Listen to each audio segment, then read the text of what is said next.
Carlos EDC. Hi there, it's Carlos EDC, and I'm back to you with a review of the Spyderco smock. So, just really quickly, let's go through some measurements. The cutting edge is about 2.75 inches, 2 3/4 inches. Overall, the knife is just shy of 8 inches. Quick size comparison with the PM2.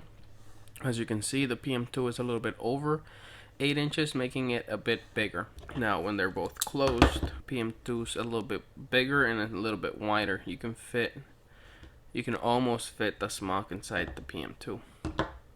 Now, the PM3, the lightweight and the regular PM3 are the same size, so it's not a big deal. So in terms of cutting edge, it's got more cutting edge, and in terms of size, it's a bit bigger by like an inch bigger. But cutting edge is 2.5, this is 2 3/4, so it's not that big of a difference. So let's just start with the positives. In the positives, the ergos are great. You can hold it from down here, and the jimping falls right on your thumb. You can choke up on it nicely. I know that one of my questions was, is this thing too sharp or too close that it's going to be scary to choke up? And the answer for me, large size hands, is no. I can choke up on it and my thumb still falls on the jimping. The jimping is quite nice, a little reminiscent of the tactical pterodactyl 6 blade. The handle material feels pretty good.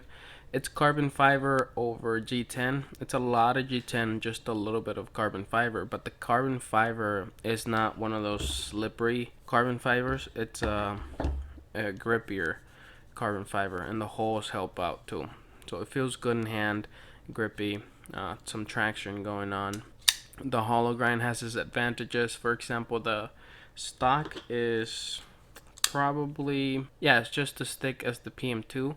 The PM2 has a taller grind, but the smock has a hollow grind, so in terms of behind the edge, it's relatively similar to the PM2. And I'm going to be talking about the PM2 a lot because it's around the same price, and it also has a compression lock. It's about the same size, so yeah. Compression lock is GOAT. It's my favorite locking mechanism, and when you're adding a button, it makes it more fun. I wouldn't say it makes it better than a traditional compression lock, because the traditional compression lock is probably just as fun. I mean, it's just as good without a button. Just aesthetically, when you look at the back, it's not as nice as just a button, but some people may argue differently, and I wouldn't argue with them. I'd be like, yeah, it's personal preference. Maybe the button looks ugly, or maybe the cutout looks ugly. I don't know. It's got a weight of 3.6 ounces. The PM3 lightweight is 2.4 ounces, but it's good to go. Another positive is that it writes very well in your pocket. You can just put it in your pocket, and you can put your wallet, whatever kind of wallet you got. I have a full shell Cordovan folding wallet. It won't ding it or nothing because the flipper tab is just a little square. So it's good to go in pocketability, carryability, weight is good to go. Fidgetability is good to go. The flipper tab fires reliably when you're flipping it. However, I'm going to talk about it in the negatives in a bit.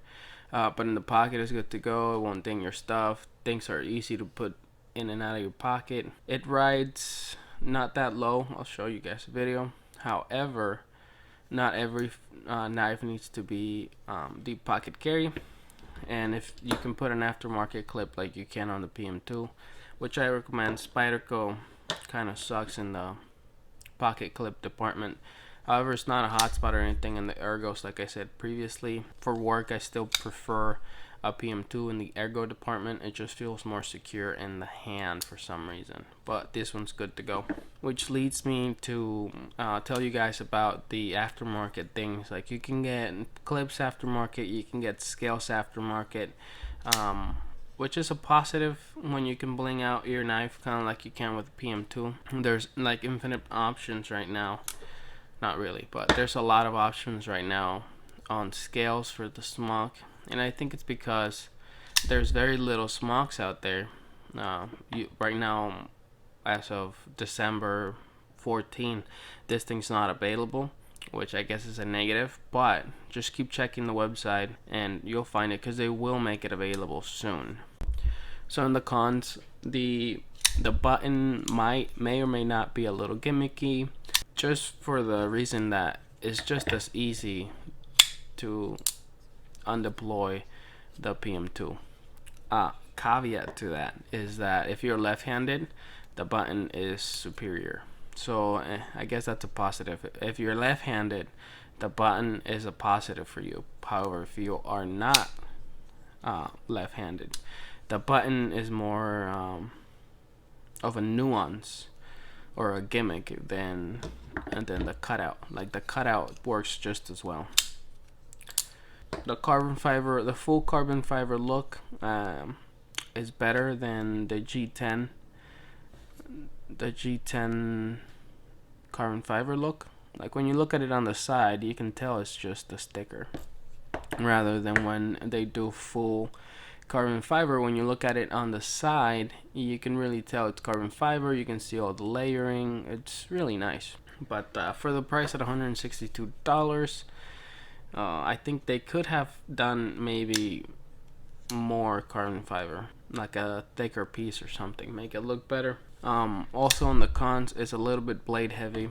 The balance is all the way down here, which is fine, but when you grab the knife from down here, it really feels blade heavy. I think because of the hollow grind, there's a lot more metal up here than, let's say, a PM2, which is a full flat grind with a big hole, and then they grind it this way too. So this one just feels more balanced in hand. I guess it would depend on the handle material, but as of stock scales on both of these knives, the smock feels a little tiny bit blade heavy, which some people might prefer blade heavy. In my opinion, it would be better if they had a slightly bigger spider hole and maybe like a nicer cutout, because you can't flick it out with your thumb. You can slow roll it and you can Spidey flick it, but you can't get your thumb in there for a flick, which doesn't matter. You can open it a bunch of ways. I'm just nitpicking now, but maybe a slightly bigger hole would allow you to do that thing. And yeah, I mean, maybe for the smock too. And then the speed holes, talking about the holes, the speed holes don't go through. So they start here, you can see the blade, and when it's open, all you can see is the pocket clip. I don't know why do the holes. I know it's a smock thing, so I'm not gonna ding it too much for it. Again, it's just nitpicky, but I like how the lanyard hole goes all the way through. This one kind of doesn't. That's just a stupid nitpicky thing. I am Carlos EDC, and I do point out stupid stuff sometimes. By the way, like, comment, subscribe, and in conclusion might not surprise everybody, but if you're looking for a knife to EDC, I think that the PM2 is still a superior choice. What? It's $20 cheaper, and yeah, you get carbon fiber sticker on top of this one, but I think the PM2 is generally just an everyday carry better tool. The smock is good to go. If you like it better aesthetically, I think it's reason enough to buy the smock over the PM2. Like, just for aesthetics, like, you're like, it looks really nice, I like that, get the smock. But if you're like, I don't care much about aesthetics, in fact maybe the PM2 looks better, then go for the PM2. It is a very, very nice tool. And like the kitchen, they both act pretty similar. They can both cut pretty well, and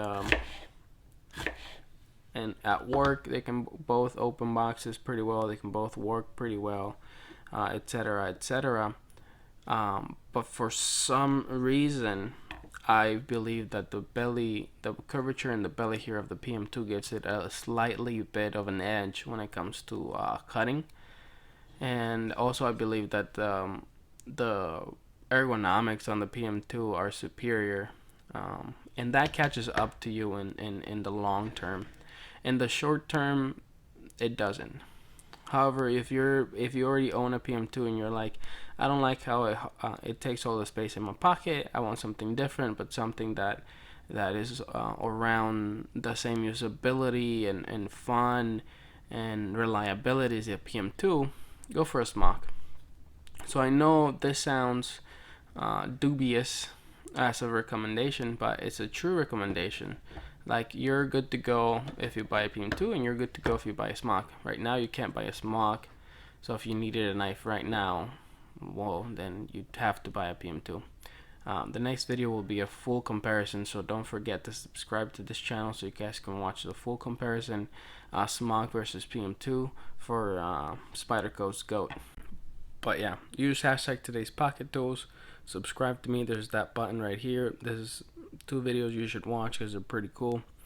Also, shout out to Caleb. Caleb, thank you, my man, for allowing me to review your smock and using it for this long. Appreciate you, brother.